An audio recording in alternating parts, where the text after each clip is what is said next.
కదా. మరి చైతన్య బాబు గారు మీరు టైలర్ చూసాము. టైలర్లో రొమాంటిక్లు, ఎమోషన్లు, పాకిస్తాన్ వెళ్ళి భారత్ మాతకి జై అంటే మరి రోమాలు నిక్కబొడుచుకున్నాయండి. మరి ఎట్లా చేశారండి మీరు? ఎలా చేశానంటే చందు గైడెన్స్లో చేశాను.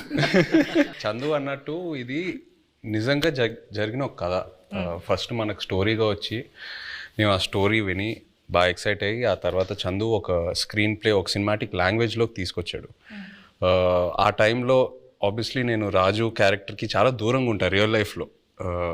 యూనో వాళ్ళ కల్చర్ ఏంటి, వాళ్ళ యాస, వాళ్ళు చేసే పనులు, వాళ్ళ ఎవ్రీడే లైఫ్ స్టైల్కి చాలా దూరంగా ఉంటా. సో మనం శ్రీకాకుళంకి వెళ్ళి కొన్ని రోజులు అక్కడ స్పెండ్ చేసి వాళ్ళతో మాట్లాడి వాళ్ళతో దగ్గరగా ఉండి వాళ్ళని బాగా అబ్జర్వ్ చేసి ఎక్సర్సైజ్ చేయటం బాగా హెల్ప్ అయింది నాకు.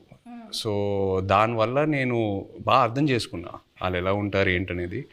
సో మీరు ఏదైతే చెప్పారో ఈ పాకిస్తాను ఈ ఎపిసోడ్స్ అన్నీ అది నిజంగా కథలో ఉన్నాయి. సో జస్ట్ ఒక సినిమాటిక్ గిమిక్ కోసం మనం అది క్రియేట్ చేయలేదు. సో నిజంగా